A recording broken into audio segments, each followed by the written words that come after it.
नमस्कार। औद्योगिक प्रशिक्षण संस्थान व्यवसाय वायरमैन के विषय सैद्धांतिक पाठचर्या में अंकित प्रसंग रेक्टिफायर के मुख्य विषय में आज मैं प्रशिक्षण प्रदान करूंगा। दृष्टिकारी रेक्टिफायर दृष्टिकारी या रेक्टिफायर ऐसी युक्ति है जो आवर्ती धारा मीन्स अल्टरनेटिंग करंट या एसी को दृष्टि धारा में बदलने का कार्य करती है। अर्थात रेक्टिफायर एसी से डीसी परिवर्तक है।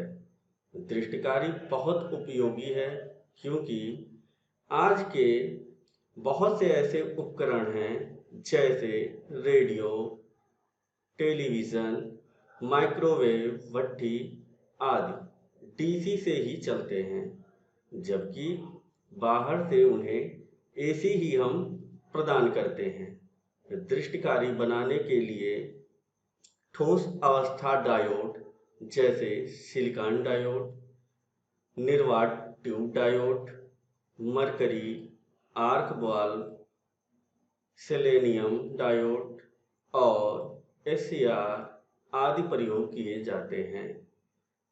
नीचे फिगर में हम देखते हैं कि बहुत सारे अलग अलग टाइप के रेक्टिफायर दिखाया गया है। अब हम आगे देखते हैं विभिन्न प्रकार के दृष्टिकारी। प्रायः सभी दृष्टिकारी एक या अधिक डायोडों को विशेष क्रम में जोड़कर बनाए जाते हैं। अधिक डायोड के प्रयोग से प्रायः डीसी अपेक्षाकृत अधिक शुद्ध होती है, अर्थात इसमें रिपेल कम होता है।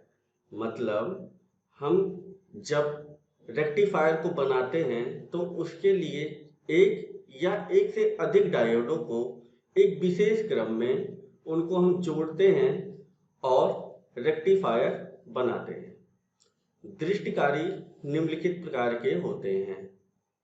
फर्स्ट, अर्धतरंग दृष्टिकारी, जिसे हम हाफ वेव रेक्टिफायर के नाम से जानते हैं, और दूसरा है पूर्ण तरंग दृष्टिकारी मीन्स फुल वेव रेक्टिफायर। एक फेज परिपथ में दो तरह के पूर्ण तरंग दृष्टिकारी प्रयोग किए जाते हैं। पहला सेंटर टैप रेक्टिफायर और सेकंड है ब्रिज रेक्टिफायर। अब हम आगे विशेष रूप से इन सारे रेक्टिफायर को विस्तृत पूर्वक अध्ययन हम करेंगे। अब हम देखते हैं अर्धतरंग दृष्टिकारी या हाफ वेव रेक्टिफायर।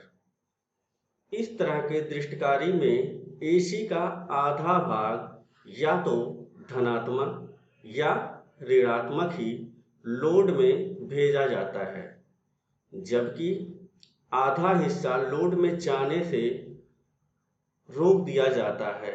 मीन्स आधे भाग को ही रेक्टिफायर अपने अंदर से पास करने देता है और आधा जो हमारा होता है हाफ वेव को वो क्या कर देता है, ब्लॉक कर देता है। या बहुत कम शक्ति के आउटपुट के लिए ही प्रयोग में लाया जाता है। मतलब हम बहुत ज़्यादा शक्ति के अगर हमको आउटपुट लेना है तो हम इसका प्रयोग नहीं करते, इसका कम वोल्ट के लिए ही हम इसका प्रयोग करते हैं, क्योंकि यह कम दक्षता से विद्युत शक्ति का हस्तांतरण करता है। एक फेज के परिपथ में हाफ वेव रेक्टिफायर केवल एक डायोड का इस्तेमाल करके बनाया जाता है। मीन्स अगर हम हाफ वेव रेक्टिफायर बनाते हैं तो उसके लिए हमको केवल एक ही डायोड की आवश्यकता पड़ती है। अब हम नीचे चित्र के माध्यम से समझते हैं कि हाफ वेव रेक्टिफायर कैसे कार्य कर रहा है। तो हमने यहाँ एक डायोड लिया हुआ है और एक हमारा जो है, हम जब इनपुट देते हैं तो हमारा इनपुट हम एसी देते हैं, एसी सप्लाई देते हैं, जिसमें प्लस हाफ साइकिल और नेगेटिव हाफ साइकिल दोनों प्रेजेंट रहती है। तो जैसे ही हम सप्लाई देते हैं तो हमारी पहली हाफ साइकिल, जैसा कि शो हो रहा है कि पॉजिटिव हाफ साइकिल है, उस टाइम पे हमारा डायोड फॉरवर्ड वाइज में होता है। मीन्स इसके टर्मिनल पे पॉजिटिव और आगे वाले पे नेगेटिव होता है, जिस कारण ये डायोड हमारे करंट को पास करता है। और करंट के पास होने से हमें आउटपुट पे, जहां हमने लोड लगा रखा है, वहां पे हमें एक हाफ साइकिल मिल जाती है। लेकिन जब हमारी नेगेटिव हाफ साइकिल आती है तो उस कंडीशन पे ये हमारा डायोड ब्लॉक हो जाता है। ये अपने अंदर से करंट को पास नहीं होने देता है, जिसके कारण उस टाइम पे हमको कोई वेवफॉर्म नहीं मिलती है। और फिर नेक्स्ट हमारा जब फिर पॉजिटिव हाफ साइकिल आती है तो फिर हमारा डायोड फॉरवर्ड वाइज में आ जाता है और अपने अंदर करंट को पास होने देता है, जिसके कारण हमें आउटपुट पे पुनः हाफ साइकिल दिखाई देती है। तो इस प्रकार हमारा हाफ वेव रेक्टिफायर कार्य करता है। हाफ वेव रेक्टिफायर के विभिन्न मापदंड। फर्स्ट, वोल्टेज रेगुलेशन इसका अच्छा होता है और average voltage is equal to होता है V मैक्स अपान पाई, और औसत धारा बराबर होती है I max upon pi.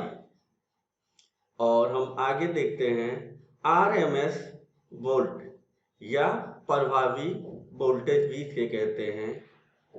RMS voltage is equal to होता है V मैक्सिमम अपान 2, और RMS धारा या प्रभावी धारा इज इक्वल टू होती है I मैक्सिमम अपान 2। इसकी दक्षता 40.6% होती है। रिपल फैक्टर या जिसे हम उर्मिक गुणांक भी कहते हैं वो 1.21% होता है।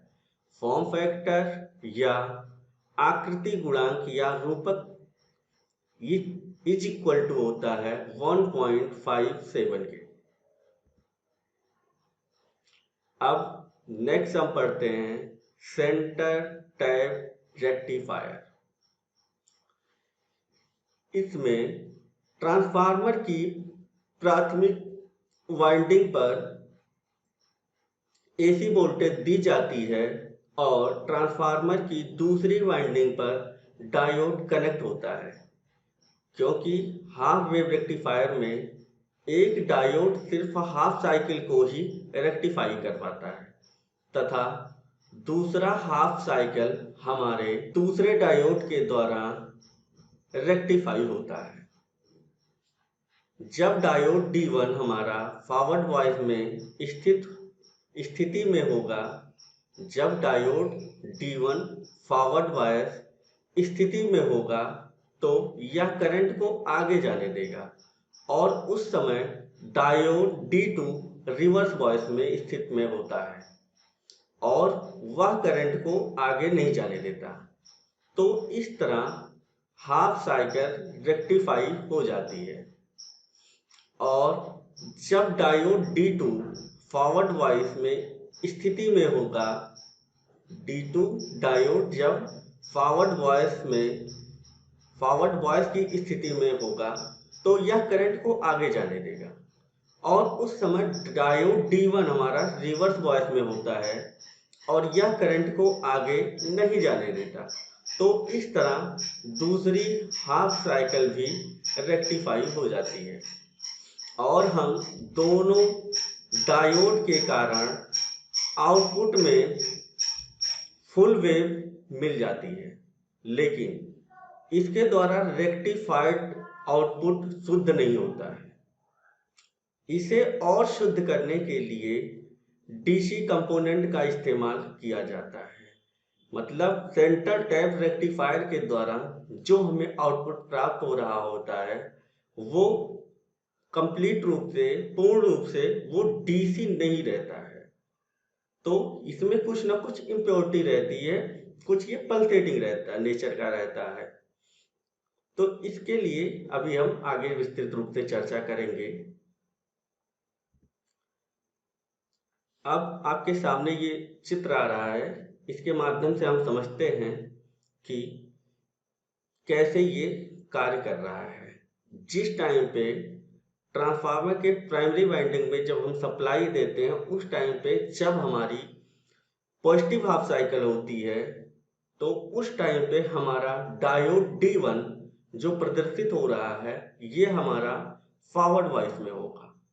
मीन्स ये अपने अंदर से करंट को पास करने देता है, जबकि हमारा डायोड D2 ये रिवर्स वॉइस में होगा और ये करंट को पास नहीं होने देता है, जिस कारण डायोड D2 D1 से होते हुए RL लोड से होते हुए हमें पॉजिटिव हाफ साइकिल रेक्टिफाई होके मिलती है।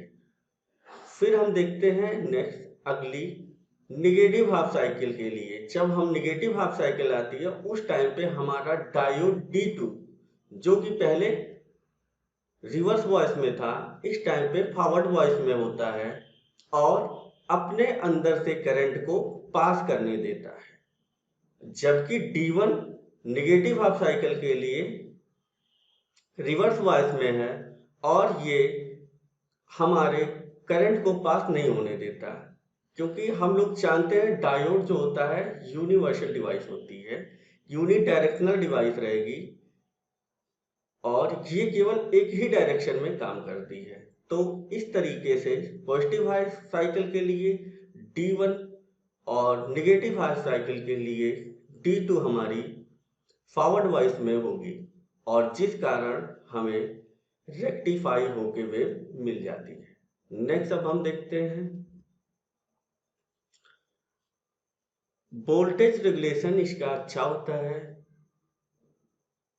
Average voltage is equal to होता है V मैक्स अपान पाई। औसत धारा इज इक्वल टू होती है I max upon pi. RMS voltage या जिसे हम प्रभावी वोल्टेज के नाम से भी जानते हैं इज इक्वल टू होता है V मैक्सिमम अपान 2। RMS धारा या प्रभावी धारा इज इक्वल टू होती है I maximum upon 2।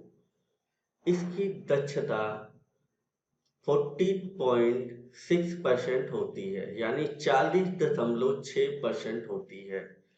Ripple factor या जिसे हम उर्मिक गुणांक के नाम से जानते हैं, ये ripple factor is equal to होता है 1.21% और इसका फॉर्म फैक्टर या आकृति गुणांक या रूपक इज इक्वल टू होता है 1.57। नेक्स्ट हम देखते हैं ब्रिज रेक्टिफायर। ब्रिज रेक्टिफायर में डायोड को ब्रिज के रूप में बनाया जाता है और या फुल वेव रेक्टिफायर के लिए इस्तेमाल किया जाता है। यह बहुत ही सस्ता होता है, इसलिए यह इलेक्ट्रॉनिक्स में बहुत सारे उपकरण में इस्तेमाल किया जाता है। इसे बनाने के लिए 4 डायोड का प्रयोग किया जाता है। जैसा कि फिगर के माध्यम से हम देख रहे हैं कि हमारा ट्रांसफार्मर है।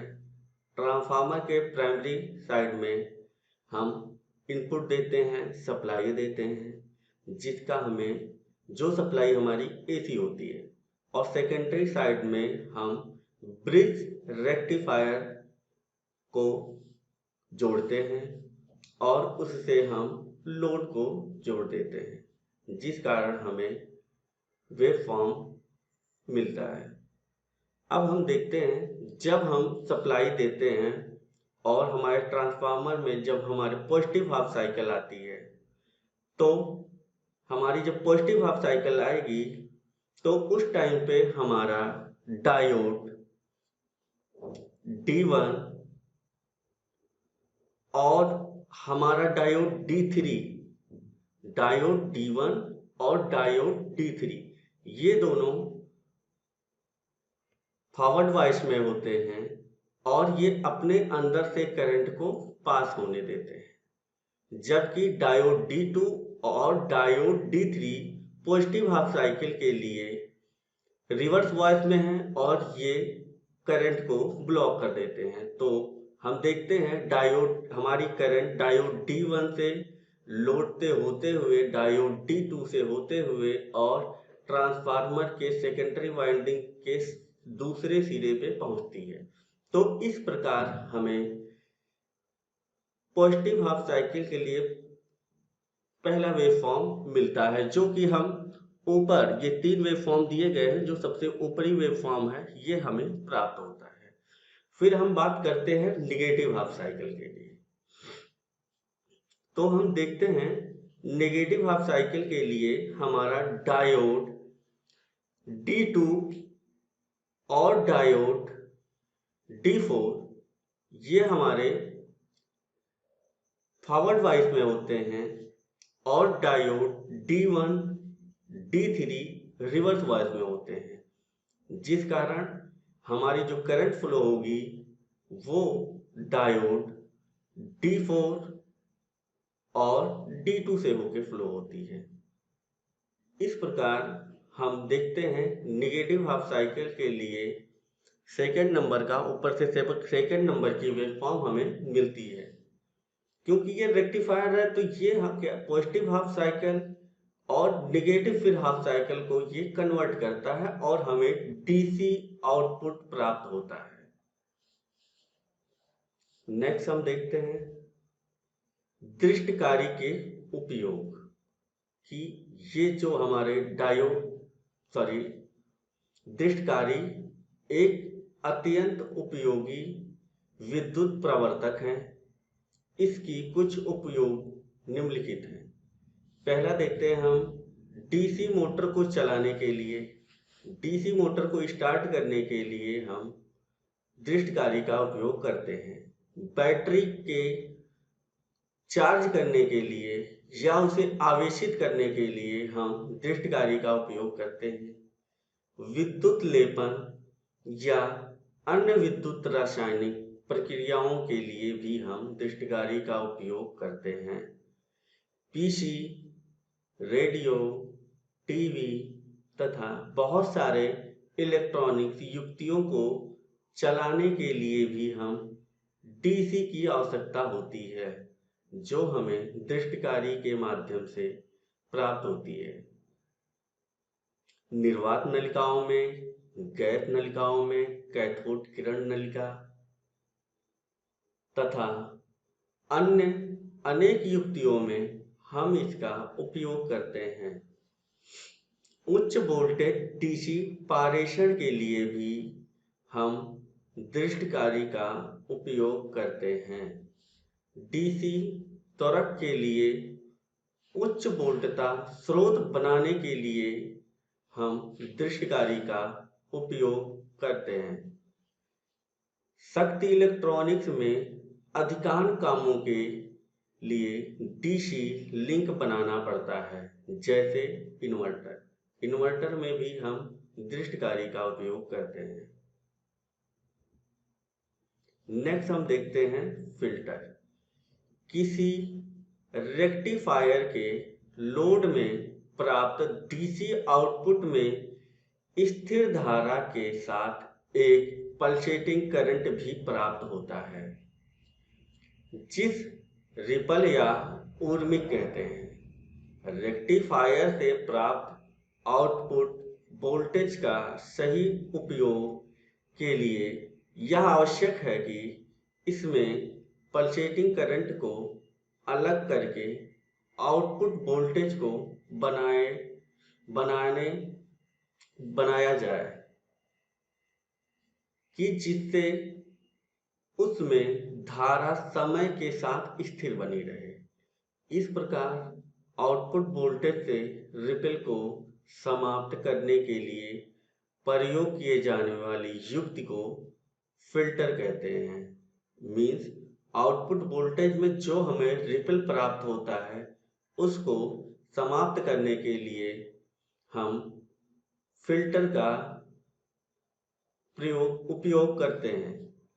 जो हमें रेक्टिफायर के द्वारा आउटपुट जो हमें प्राप्त होता है ये पूर्ण रूप से डीसी नहीं होता है। इसमें कुछ ना कुछ इम्प्योरिटी होती है, इसमें पल्सेटिंग करंट होती है, जिसके कारण हमारा प्योर डीसी आउटपुट पे प्राप्त नहीं होता। आउटपुट पे प्योर डीसी प्राप्त करने के लिए या जो हमें पल्सेटिंग करंट प्राप्त हो रही है इसकी वैल्यू कम करने के लिए, इसको रेक्टिफाई करने के लिए हम फिल्टर का प्रयोग करते हैं। तो देखते हैं हम आगे कि फिल्टर कितने प्रकार के होते हैं। फिल्टर मुख्य रूप से 3 प्रकार के होते हैं। फर्स्ट, समानांतर संधारित्र फिल्टर। नेक्स्ट है हमारा श्रेणी प्रेरक फिल्टर या जिसे हम सीरीज इंडक्टर फिल्टर कहते हैं। नेक्स्ट है पाई फिल्टर। आइए अब हम इनको विस्तृत रूप से जानकारी प्राप्त करते हैं। पहला है समानांतर संधारित्र फिल्टर, शंट कैपेसिटर फिल्टर। इस फिल्टर में एक संधारित्र लोड रेजिस्टेंस के समांतर में जोड़ दिया जाता है, जो रेक्टिफायर के चालन काल में ऊर्जा संचय कर लेता है तथा अचालन काल में ऊर्जा लोड रेजिस्टेंस को प्रदान करता है। इस फिल्टर के द्वारा प्राप्त आउटपुट वोल्टेज पूरी तरह से स्थिर नहीं होता है।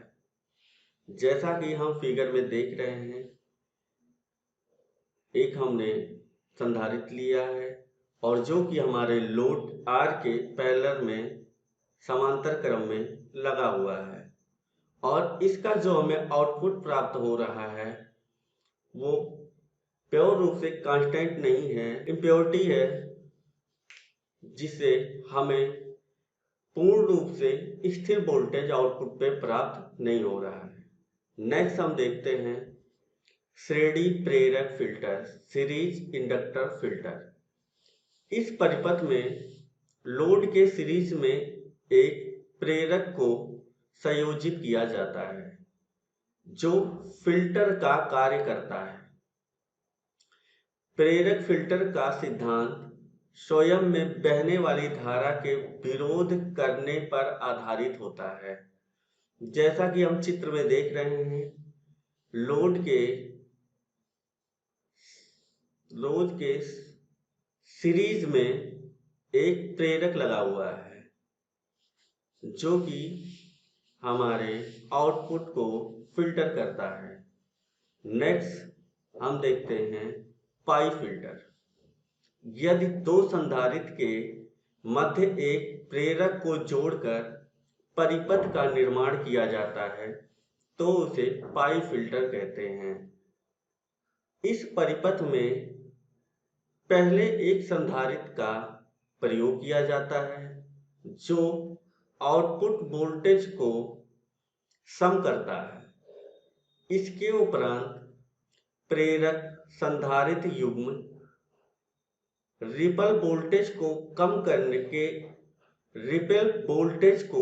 कम करने के लिए प्रयोग किया जाता है। पाई फिल्टर के प्रयोग से डीसी पावर पूरी तरह स्थिर होता है।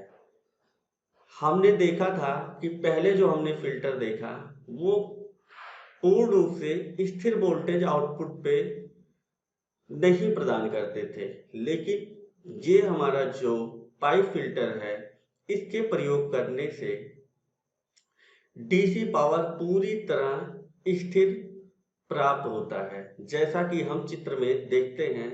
प्रशिक्षण का सारांश। आज हमने रेक्टिफायर के बारे में जाना।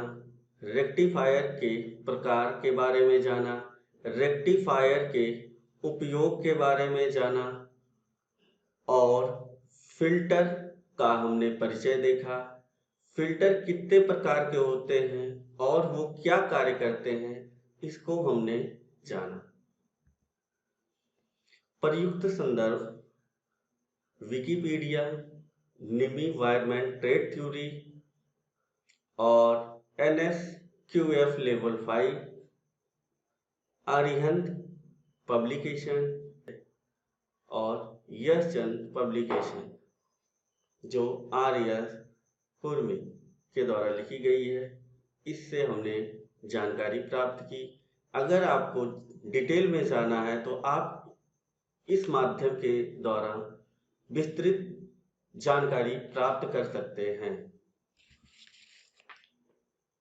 आज मैंने रेक्टिफायर के बारे में विस्तृत पूर्वक जानकारी दिया और आशा करता हूँ कि आज की यह प्रशिक्षण आपके भविष्य के लिए लाभदायक साबित होगा।